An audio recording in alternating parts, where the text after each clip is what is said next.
Olá, bem-vindos a mais um vídeo aqui no canal Ricardo Paris. Eu sou o Ricardo e hoje temos mais um capítulo do livro História das Invenções de Monteiro Lobato. Mas primeiro, curta o vídeo. E se for a primeira vez aqui, inscreva-se e acione o sininho para receber as notificações. Já curtiu? Já se inscreveu? Já assinou o sininho? Então, vamos para a história. Capítulo 6. Ainda à mão. Aqui tem a ilustração de uma locomotiva antiga. Na época que o livro foi publicado, devia ser a última grito da tecnologia. Ou não? Tive um sonho horrível, disse no dia seguinte Narizinho, logo que todos se reuniram em redor de Dona Benta. Sonhei com uma infinidade de forcas com cadáveres pendurados que o vento balançava. Eu sonhei com Tamerlão, aquele terrível conquistador tártaro, ajuntou Pedrinho. Dona Benta riu-se. Você, minha filha, sonhou com a justiça humana e Pedrinho sonhou com um herói na forma em que a humanidade mais o venera e admira. Os cadáveres pendurados nas forcas eram de pobres degenerados que, pelo impulso irresistível da sua degenerescência, furtaram ou mataram. Se tivessem saqueado um país inteiro e matado milhões de criaturas, em vez de estarem nas forcas, estariam na glória, babosamente admirados pelo mundo. Mas deixemos de lado as filosofias tristes. Continuemos a ver o que tem saído da mão do homem. Já observei que uma das primeiras artes que a mão aprendeu foi esmagar coisas com auxílio de pedras. Pois disto vieram grandes desenvolvimentos. A vida do bicho-homem naqueles tempos era muito incerta. O fato de viver da caça punha-o na dependência dos animais existentes numa certa zona. Se os animais escasseavam, sobrevinha a fome, e muitos homens morriam. Daí o hábito do nomadismo, isto é, de andarem sempre mudando de zonas. Mudavam de zona arrastados pela necessidade de encontrar caça fácil. Mas aquele muda-muda tinha graves inconvenientes. Os peludos não só esbaravam muitas vezes com inimigos novos, como ainda não podiam possuir nada, cabanas, utensílios, comodidades. Nas mudanças só levavam estritamente o indispensável, abandonando muita coisa já produzida pelo trabalho. Se encontrasse um meio de alimentação que substituísse a caça. Entre as plantas, eles já haviam descoberto várias que produziam sementes alimentícias. Isto, porém, não bastava. As sementes vinham uma vez por ano e só nos lugares onde tais plantas cresciam à lei da natureza. Um peludo, talvez uma mulher, teve a lembrança de enterrar um punhado desses grãos e a agricultura surgiu. A agricultura é isso. Plantar um certo grão, plantar num certo ponto certas plantas. O novo sistema veio melhorar grandemente as condições de vida dos peludos. Colhiam grãos em abundância e guardavam-nos. Quando a caça se tornava rara, já não eram obrigados a morrer de fome ou emigrar. Mas grãos vegetais colhidos eram duros. Se o quebrassem, podiam comê-los com maior facilidade. E começou a moda de quebrar os grãos em pedacinhos. Para isso, colocavam os grãos sobre uma pedra e batiam em cima com outra. Devia espirar os grãos de todos os lados, observou o menino. Sim, e semelhante inconveniente levou o homem a escolher pedras côncavas. Para bater o grão, escolheu pedras convexas. Nasceu daí o pilão. Essa grande coisa, pois foi um invento que contribuiu muito para melhorar as condições de vida dos peludos. Só tinha dois defeitos: exigir enorme esforço físico e ser de fraco rendimento. Imagine trabalheira para apilar os grãos necessários aos estômagos de toda uma tribo. As pobres mulheres, porque todo o trabalho bruto era feito por elas, deviam nesse tempo levar o dia inteiro pilando. Será que era? Coloque aqui nos comentários abaixo se você acha que eram as mulheres que faziam isso E por quê? Ou se não eram as mulheres, eram os homens, eram as crianças, eram os velhos, quem que fazia esse trabalho? Afinal, não existe registro por escrito de quem fazia tal coisa. Foram encontrados pilões, tais pilões com um resíduo de trigo ou de outros grãos, mas não tem como saber quem manuseava eles. Fica um mistério até hoje. A necessidade põe a lebre a caminho.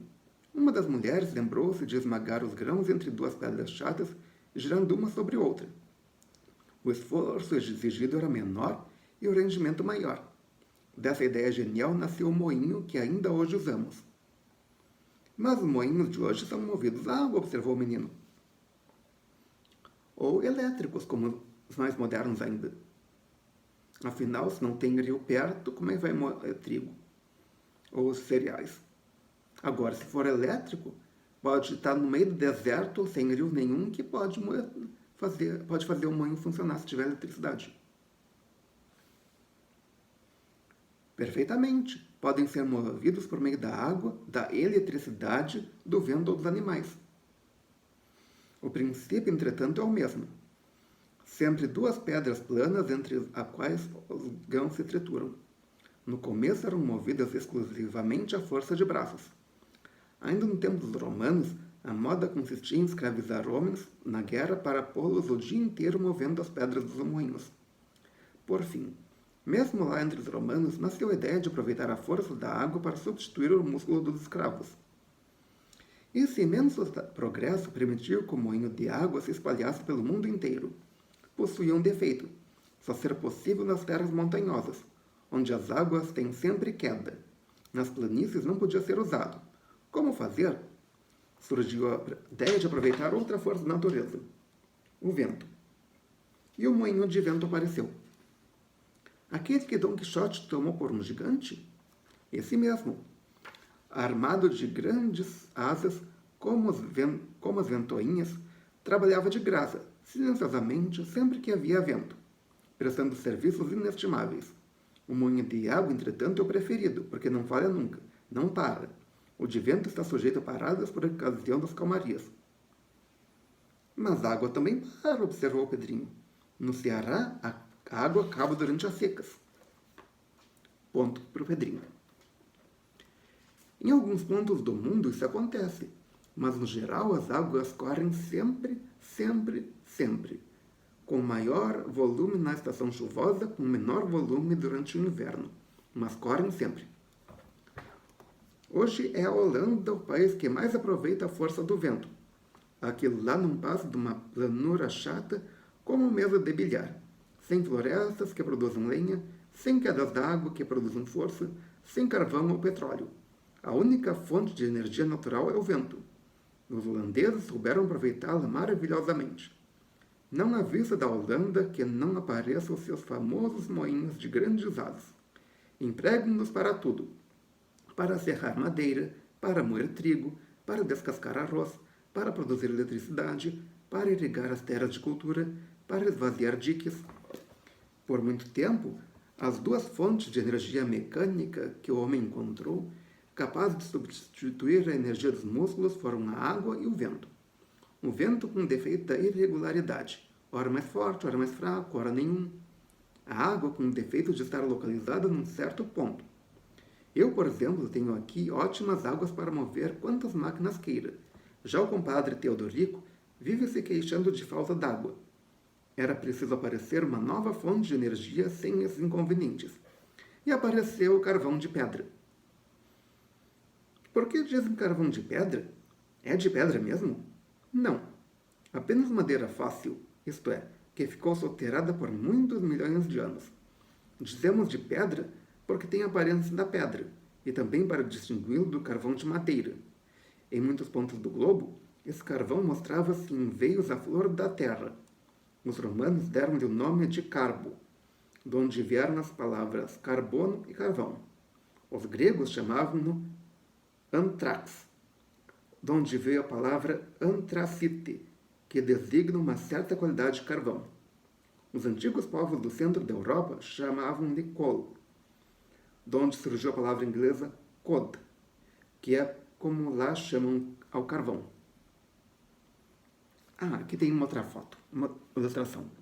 Um Pedrinho está contando alguma coisa que aconteceu para Dona Benta, e a Dona Benta está dando risada. O que será que aconteceu? Parece que não foi nem um pouco agradável para o Pedrinho. Mas por que o carvão produz energia? Espere. Houve tempo em que em muitas zonas da Terra a quantidade de árvores era imensa, por causa da muita umidade do clima. Isso há bilhões de anos. Depois, nos grandes terremotos que houve, imensas florestas foram soterradas e a madeira se transformou num tal carvão fóssil. Para queimar, os gregos e romanos aproveitaram o carvão encontrado à flor da terra. Era pouco, foi acabando. Começou-se então a escavar o chão para extrair o que estava mais profundo, sobretudo na Inglaterra, cujo subsolo era todo ele um imenso bloco de carvão. Mas quando os buracos chegavam a certa profundidade... Já sei, diz Pedrinho, aparecia água. Aqui no sítio um buraco de 5 metros já dá água. Isso mesmo. O aparecimento de água nas primitivas minas de carvão veio atrapalhar o homem. Ele teve de inventar a bomba. A bomba é um instrumento para bombear água até a superfície e a água que se acumula nos buracos. Mas a bomba precisa ser movida. E onde há força para mover tantas bombas dia e noite? Primeiro usaram a força dos músculos do homem e dos animais. Ficava muito caro. Tão caro que a tirada do carvão começou a não compensar. Tornou-se preciso descobrir força mais barata para mover as bombas. E toca o homem escarafunchar o cérebro. Essa é que é a verdadeira mina, vovó, observou Narizinho. Sempre que o homem fica atrapalhado, cavalca o cérebro e tive uma ideia. Foi o que aconteceu no caso do carvão. Atrapalhados com a água das minas,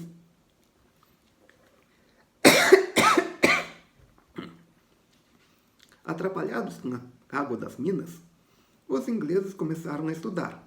Leram na história que os antigos da cidade de Alexandria tinham inventado uma máquina de fogo que trabalhava melhor que os escravos. Mas com a destruição do Império Romano, essa máquina se perdeu. Ninguém sabia como era, nem em que em princípio se baseava. Só sabia que fora inventada. Privados de qualquer informação, tornou-se necessário inventá-la de novo. Aqui entram em cena duas forças contrárias. De um lado, a inércia da grande maioria dos homens, que não são como as árvores, os peixes, os animais caseiros. Não querem mudanças, têm medo das novidades e combatem-nas, chamando loucos aos que pensam de modo contrário. Se sempre vencendo-se a ideia dessa gente inerte, o mundo jamais mudaria em coisa nenhuma. Do outro lado estão os pioneiros, isto é, os homens de ideias amigos das novidades. Os que inventam, os que criam coisas novas.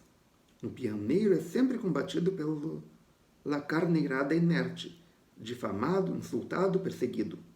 Mas quando vence e realiza sua invenção, a carneirada inteira corre a aproveitar-se dela.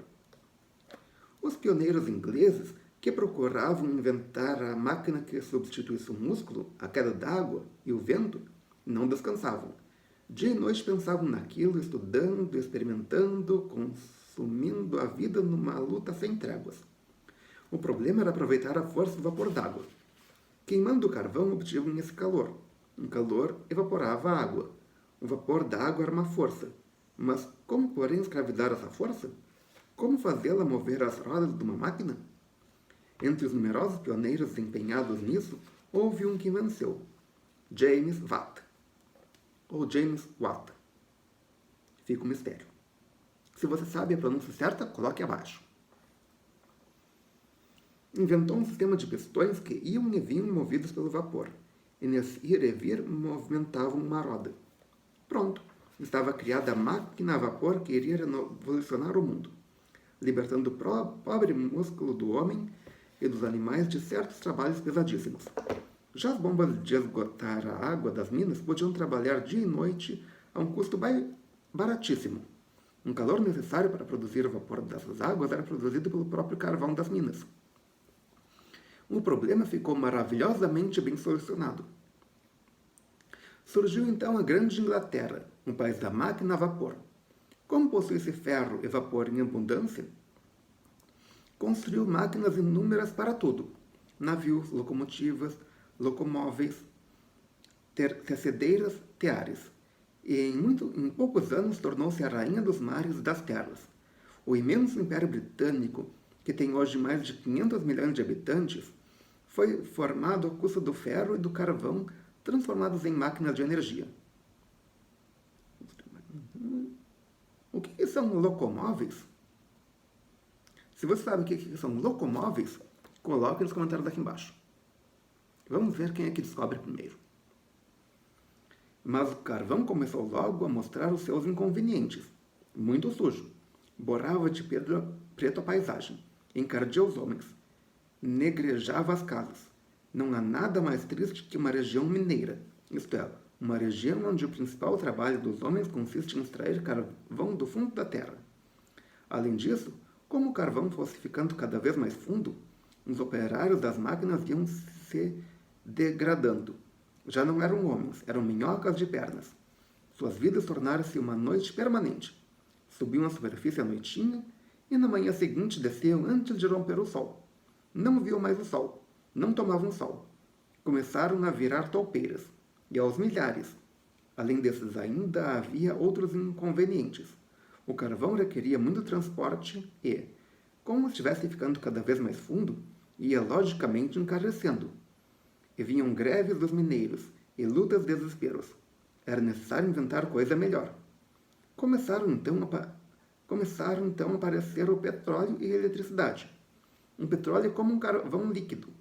Em fato de ser líquido, tem vantagens imensas. Sobe lá do fundo da terra por si mesmo por meio da sucção das bombas. Não tem que ser carregado. Depois de chegar à superfície, segue por dentro de canos para as refinarias como se fosse água. E tem muito maior valor que o carvão, porque produz mais calor, e é muito mais limpo, e pode ser levado em latas para todos os pontos do globo. Uma lata de gasolina, por exemplo, o que é? É uma certa quantidade de força enlatada, remetida para qualquer ponto da Terra. O homem solta-a no ponto em que precisa produzir força, e ela então se transforma em energia mecânica para mover os automóveis, os tratores, as máquinas de qualquer espécie. Mas gasolina é petróleo? Não. Petróleo é óleo bruto como sai da terra. Nas refinarias é refinado, isto é, transformado em vários produtos de mais valor, como a benzina, a gasolina, o querosene, o óleo combustível usado nos motores diesel, o óleo lubrificante que serve para engraxar os eixos das máquinas, em flit, que serve para matar mosquitos, em piche e asfalto, que servem para o calçamento das ruas, e em mais de 300 produtos de menor importância. 300, vovó? Que colosso! Mas então o petróleo é realmente uma substância maravilhosa. Realmente. Atualmente, é difícil encontrar um produto que não use petróleo na fabricação. Conhece algum? Eu não conheço. Desde para produzir tinta, a lata muitas vezes vai ter algumas peças de plástico. A própria tinta é feita a partir do óleo extraído do petróleo. Uma revista em quadrinhos. A tinta para pintar as páginas, imprimir, também do petróleo. Fone de ouvido, como esse aqui, plástico, de petróleo. E por aí vai. Se você souber algo que não use petróleo na produção, coloque nos comentários aqui embaixo. Estou curioso. Quero ver quem é o primeiro a tentar responder essa pergunta. É por isso a luta entre os povos modernos. É por isso a luta entre os povos modernos gira sempre em torno dele. Guerras tremendas já foram causadas pela disputa dos terrenos petrolíferos. A Guerra do Chaco, por exemplo, na qual morreram 70 mil homens, não teve outra origem. Mas ao lado do petróleo, vai crescendo da forma ideal de produzir energia. A eletricidade, isto é, a maravilha das maravilhas. Como se produz a eletricidade? Ou melhor, o que é eletricidade? Não sabemos, meu filho. É uma força que anda no ar, em que o homem consegue tornar sua escrava. Desde os tempos mais antigos já era conhecida. Aquele Tales de Mileto, de que falamos na geografia, observou que, esfregando com uma lã um pedaço de âmbar, esse âmbar ficava carregado de uma força que atraía pequenos corpos. Era a eletricidade. O esfregamento de certos corpos ou a fricção concentra essa força num certo ponto, tornando-o aproveitável. Era preciso inventar a máquina esfregadora, e o sábio inglês Faraday inventou o dínamo, que é uma roda que gira de modo a produzir muita fricção e que, portanto, produz muita eletricidade. Para mover o dínamo, temos de usar uma força mecânica qualquer. E a força do vapor ou a força d'água? A força do vapor ou a força d'água? O declínio, o dínamo, o que faz é transformar essa força mecânica em força elétrica. Qual a vantagem? Grande. A força elétrica não é aplicada unicamente no ponto onde é produzida, como a força do vapor. Pode ser enviada para muito longe, a centenas de quilômetros. Vai por um fio de cobre invisível, quietinha, limpinha, sem sujar coisa nenhuma, sem cheiro, sem sabor, sem nada. Sem nada não, tem faíscas. Se a gente mexe a chinela de mau jeito, Nossa Senhora, fica danadinha e espira fogo. Sim, ela quer andar sempre em ordem, dentro dos seus fios. Não tem culpa de que os desastrados a irritem. Respeitando-lhes as leis, fazemos dela a mais humilde e prestimosa das escravas, tanto para mover as locomotivas enormes, como as nossas máquinas de costura e batedeiras de ovos. Mas respeitando suas leis, ela reage da maneira mais violenta, fulminando as criaturas, incendiando as casas. Nesse ponto, Dona Benta foi interrompida pela entrada de tia Anastácia. Que é isso hoje? Respondeu a negra. 9h30 já está... 9h30 já e tudo ainda acordado a conversar bobagens? Dona Benta olhou para o relógio. Eram de fato 9h30. Você tem razão. Para a cama todos. Amanhã acabaremos com a mão do homem. E aqui termina mais um capítulo. Se você gostou, clique em curtir. Adicione esse vídeo aos seus favoritos. Compartilhe com seus amigos. Traga um novo inscrito para o canal. Como é que é a regra? 250 inscritos, quadro novo. 1000 inscritos, vai ter uma grande surpresa aqui no canal. Ok? Obrigado pela presença. Obrigado pela audiência. Até amanhã com mais um vídeo e... melhor possível.